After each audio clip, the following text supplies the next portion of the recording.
my name is Faye Montgomery, and I play Clara Lemlich. And I'm Honora Overby. I play an anonymous shirtwaist worker and Mrs. Alva Belmont. And we are proud to present Ripping Stitches, Sewing Seams in the Fabric of Society, the Uprising of the 20,000.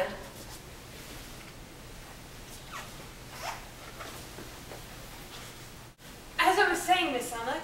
Clara, please. Clara, then. This is 1909. We live in a modern era. We young Jewish girls come to live the American dream. Instead, we just become trapped in New York City's shredded garment industry. Which is why we need a general strike for shorter hours, higher wages, better conditions, and above all, closed shops. We work from sunrise to sunset for as little as $3 a week. Only a fraction of what the men are paid. The men get all the highest positions, while women are stuck in the lowest tiers and subjected to their lewd advances. The hissing of the machines, the yelling of the foremen make life unbearable. Not only your hands and your time, but your mind is sold. With the reforms we seek, though, we will gain the power to change this. Yet, when we try to organize, the men exclude us, calling us uncommitted, temporary workers. The ILGWU, that's the International Ladies Garment Workers Union, was supposed to unite all workers in the needle trades, yet they exclude the neediest half, women. And anyway, their Local 25, which I believe you helped to found, doesn't even have 1,000 members, much less a strike fund. And after all that we've suffered, we're told to come here, Cooper Hall, November 22nd, the meeting to change it all. But all these fancy speakers with their polished words aren't talking sense. I'm worried that this is all just talk. Talk that means nothing. We've had 2 hours of caution. Now is the time for action. I want to say a few words. Get on the stage. I am a working girl, one of those who are on strike against intolerable conditions. I am tired of listening to speakers who talk in general terms. What we are here for is to decide whether we shall or shall not strike.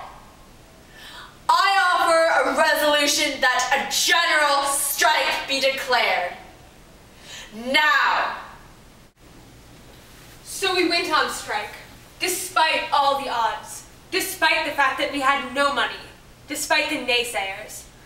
The next morning, workers flooded the streets, 5,000, 10,000, 20,000. More than we could have hoped for. This was more than a strike. This was an uprising.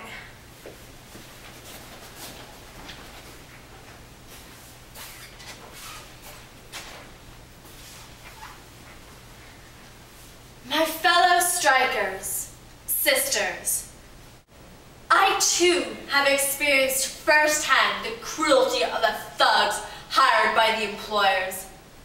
These employers that say they feed us, clothe us, protect us. These employers that say the government need not intervene are the very ones who make backroom deals to have us arrested under false charges. And yes, many employers have joined together. They have formed their Manufacturers Association and vowed not to give in to our demands. But remember, if we stick together, and we are going to stick, we will win. 3 weeks into the strike, our funds were dry. Our strikers were hungry, and winter was setting in. Then, just as hope was running out, we were joined in our cause by the upper-class ladies of the Women's Trade Union League. Oh, Miss Lemlich, it's so lovely to see you. Champagne? My pleasure, Mrs. Belmont. No, thank you. Our girls have appeared quite a lot in the papers this week. Yes, and all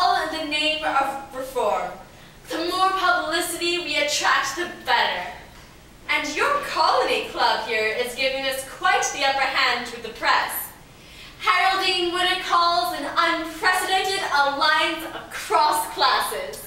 I am glad that our cause has finally gotten a reaction from the public. I do believe all of America has heard the cry of the garment worker. One strike has even spread to Philadelphia, Chicago, and beyond. Yes, and your presence on the picket lines in particular has received much attention, making the police more hesitant about their brutal treatment. Though the government and the courts are still blatantly supportive of the employers. Well, picketing and paying bail fines are the least we can do. In any case, I do hope we are helping the strike in some tangible way. And the strike, in turn, helps the cause of women everywhere, fighting for the rights of women across all industries. Indeed, even the right of women to vote. Be that as it may, the heart of the matter lies in the rights of the working class and the principles of government intervention in business. Why, Miss Lemlich, you sound absolutely socialist. Then, in January, after more than a month of picketing, arrests, and hardship, just as we were experiencing a wave of good press, it all came crashing down. Small rips became tears. Tears became holes. And soon our movement was unraveling and splitting at the seams. Clara, have you seen the papers?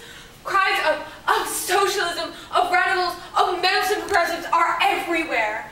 More and more of my friends are going back to those dreadful shops.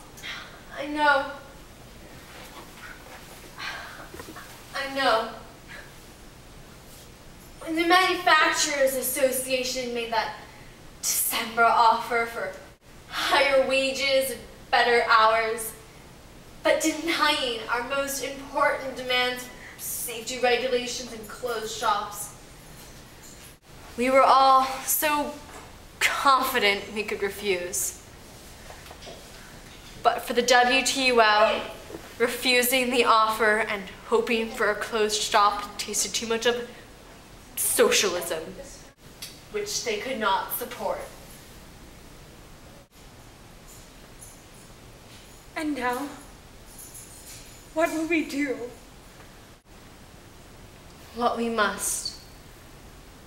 We will accept the offer. But this does not mean defeat. Remember how much we have accomplished. You're right. We've given women a say in the workplace. More New York City working women belong to unions than ever before. And because of our work, we've revolutionized unions. Before our strike, unions were weak and temporary, but now the ILDWU has actual power. From our sweat, from our tears, we have created a revolution.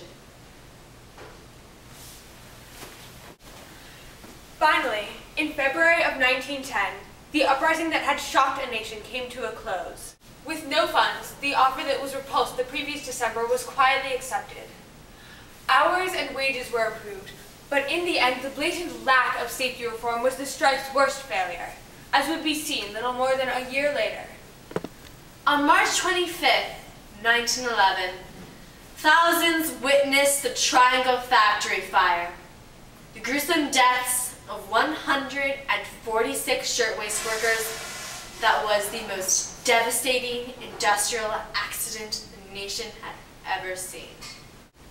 Following the fire, a wave of labor reform started in New York City legislature and spread upward, reaching the federal government in the 1930s with the Roosevelt administration. The National Labor Relations Act, protecting various union rights, passed in 1935. Thus, only through our deaths could we, the strikers of 1909, achieve the ultimate reform we had sought. but our legacy remains undiminished. We were catalysts for social change. We fought for a voice. We fought for reform. We fought for a revolution.